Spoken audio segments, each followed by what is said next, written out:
আপনি ভালো করেই জানেন আব্বা, আমেরিকা যাওয়ার জন্য আপনার এই সহায় সম্পত্তি কেন? দুনিয়ার সবকিছুই আমি ছাড়তে রাজি আছি। আমি যে বাপ তোর মুখের দিকে তাকায়া তৃতীয়বার বিবাহ পর্যন্ত করি নাই, আর তুই আমার সঙ্গে সম্পর্ক শেষ করতে চাস? ঠিক আছে, আজকে থেকে তোর আর আমার পিতা পুত্রের সম্পর্ক শেষ।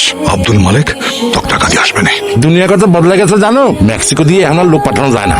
এই মেক্সিকো দিয়ে পাঠাবেন না মানিকগঞ্জ দিয়ে পাঠাবেন সে তো আমি জানি না। উপায় একটা আছে। আমেরিকায় আমার এক বিয়াই আছে, আর এ সবাই সিগন্যাল নামে চেনে। ওই আবার একটা আমেরিকান সিটি খোঁজ দিয়েছিল। ওই আমেরিকান সিটিতে যদি তুমি $40,000 দাও, ওই সেমরি তোমারে কন্ট্যাক্টে ম্যারেজ করবে। কন্ট্যাক্ট ম্যারেজ করে ও আবার আমেরিকা যায় তোমার নামে অ্যাপ্লাই করবে।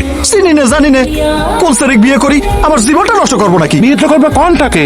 ওই দেশে গেলে তোমার কাগজপত্র হয়ে গেলে তারপর সারাসারি করে ফেলবা। আমার তো জীবনের ভার্জিনিটিটাই চলে যাবে ভাই। আমেরিকা আমার জাতেই হবি। আচ্ছা আপনি বিসমিল্লাহ করে কল লাগান। হ্যালো ভাই আসসালামু আলাইকুম। ওয়ালাইকুম সালাম। এই যে আমার সাথে মক্কেল আছে। এই মিয়া মক্কেল কি? হ্যাঁ ও না, মানে মক্কেলের নাম শামসুল হক।